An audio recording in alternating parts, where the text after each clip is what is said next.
O senhor como coordenador, junto com o professor José Geraldo, desse núcleo de pesquisa, direito achado na rua, né? Não é o direito positivo, como diz o senhor, ele pode até se tornar um direito positivo, mas ele nasce e acontece a partir do exercício da cidadania, de demandas que vêm da sociedade. Ele vem da rua até ser formalizado, vamos dizer, né?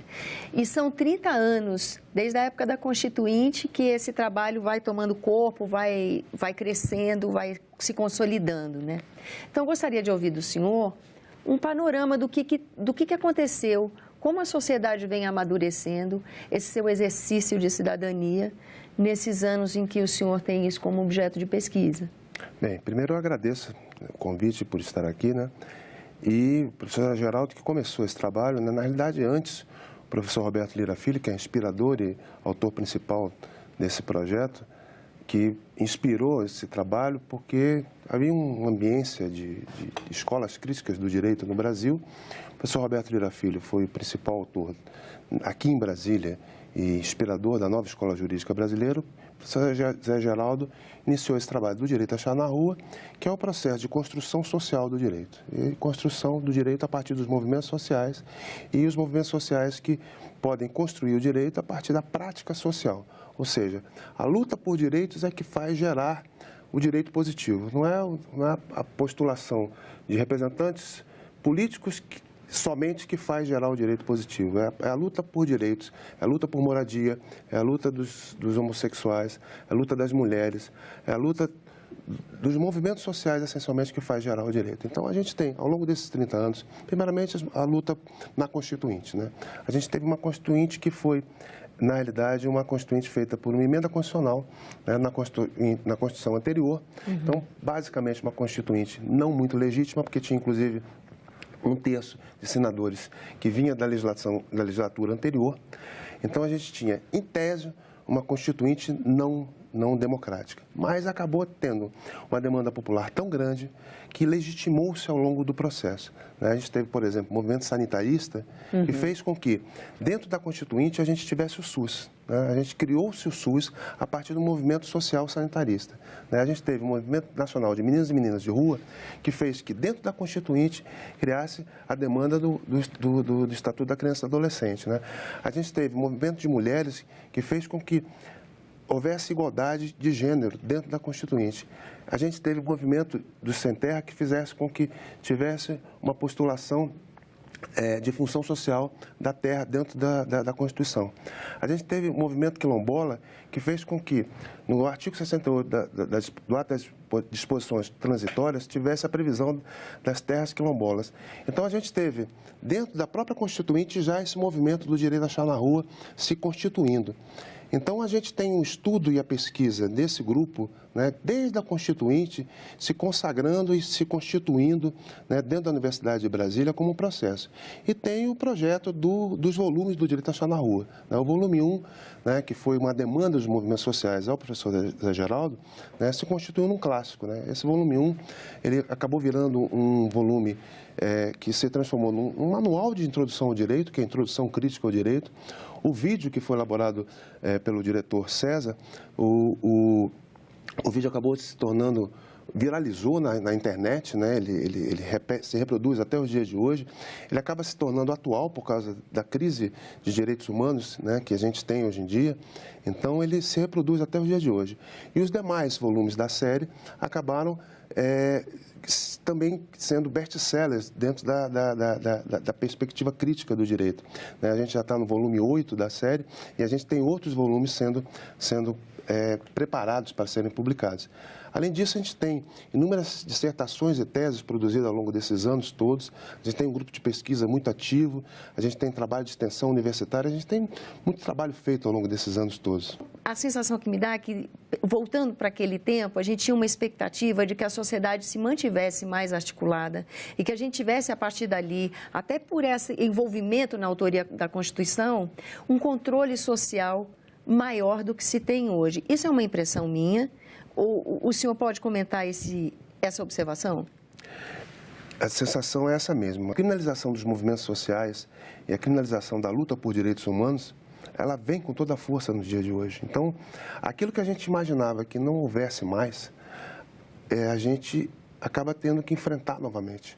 Então, a gente tem um certo retrocesso na luta por direitos. E como é que o mundo acadêmico, esse núcleo de pesquisa que fica focado nessa questão, explica isso? A gente faz pesquisa no âmbito mundial, no qual a gente percebe que não é só no Brasil, a gente tem retrocesso na Europa, a gente tem retrocesso nos Estados Unidos, a gente tem retrocesso político desde o 11 de setembro, a gente tem retrocesso político em partidos políticos de extrema-direita, partido político neonazista, a gente tem retrocesso político-econômico, por políticas de austeridade que fazem retroagir direitos sociais, a gente tem retrocesso de toda a ordem. E a gente tem que lidar com isso, né? E a Constituição de 88, ela, na realidade, ela tem uma força muito grande. A gente tem que brigar por ela, a gente tem que fazer com que ela tenha efetividade e eficácia, né, plena. E a gente tem que brigar por ela o tempo inteiro. Então, nós do Direito a Chá na Rua, a gente faz um trabalho de pesquisa e de ativismo para que os movimentos sociais lutem e a gente dê suporte teórico, político, para que lute para a efetivação da Constituição. Agora, também entrevistando outros participantes desse núcleo de pesquisa, né? Uma coisa que a gente vê, por exemplo, na questão da moradia, que foi por onde o direito achado na rua começou, né? Moradia que até hoje é um problema recorrente e que, numa das entrevistas, tive a oportunidade de fazer uma reflexão sobre se a moradia é um direito garantido pelo Estado. Por que essa política, que tinha que ser uma política de Estado, ela fica tão personalista, né? Ela ganha uma assinatura de cada presidente que passa pela administração, pela incumbência de gerenciar o nosso país. O que falta para legitimar uma política de Estado é o controle social? Além do controle social, a gente tem que perceber sempre que boa parte das políticas sociais, dos direitos sociais, eles acabam sendo privatizados. A gente tem uma perspectiva na qual os direitos sociais acabam tendo uma questão de... O capitalismo privatiza os direitos sociais, né? A gente tem, por exemplo, o SUS. O SUS é um ganho maravilhoso, que foi feito com a Constituição de 88. O SUS, o Obama queria um SUS para os Estados Unidos, né? No fundo, ele queria implementar um SUS para os Estados Unidos, né? Só que as empresas que lidam com saúde, elas querem a privatização de quase tudo, né? Elas querem a não privatização daquilo que não dá lucro, né? Na realidade é isso, né? Então, se ataca o SUS o tempo inteiro, mas o SUS atende boa parte da população e atende, sobretudo, aquilo que é de alto custo e que não dá lucro. Então, as empresas que lidam com saúde, elas não querem, por exemplo, lidar com medicamentos de alto custo e não querem lidar com atendimento de emergência de politraumatizados. Isso é o SUS que tem que lidar. Mas, na realidade, a gente teve um ganho de direitos sociais que o Constituinte estabeleceu que a gente tem que ter um direito à saúde. E esse direito à saúde tem que ser universal e para todos. Diante disso, a gente tem que gerar um enfrentamento com esse capital para que a gente tenha acesso para todo mundo. Como é que fica, na sua opinião, qual é o papel que a sociedade tem que exercer nessa eleição tida como tão determinante? Olha, eu vejo duas coisas aí. A primeira delas é uma polarização muito grande, onde, por vezes, a gente vê projetos de exclusão de direitos fundamentais, né? De direitos fundamentais e de direitos humanos básicos, numa discursividade, seja de candidatos à presidência, seja de candidatos ao processo legislativo, seja a governadores, né? Isso é inadmissível que a gente tenha esse tipo de postura por parte de postulantes a governo, né? A gente ter esses projetos. Então, a sociedade tem que estar muito atenta a isso, né, na disputa. E no momento seguinte às eleições, a sociedade tem que tomar as rédeas desse processo. Não é porque houve um momento de outorga de poder que a sociedade abre mão da sua representação e da sua cidadania, né? A cidadania tem que estar ativa o tempo todo, porque a democracia representativa ela não é suficiente só no momento do voto. É necessária a democracia participativa para que a gente tenha esse processo político contínuo de participação política para que a gente tenha efetivação de direitos. Se a gente não tiver isso, a gente não vai ter democracia efetiva. A gente vai ter só o momento do voto e a gente vai ter essa polarização que vai acabar em um determinado momento e a gente vai continuar tudo como está e não vai ter um processo de democracia contínua e infelizmente, a gente tem riscos graves.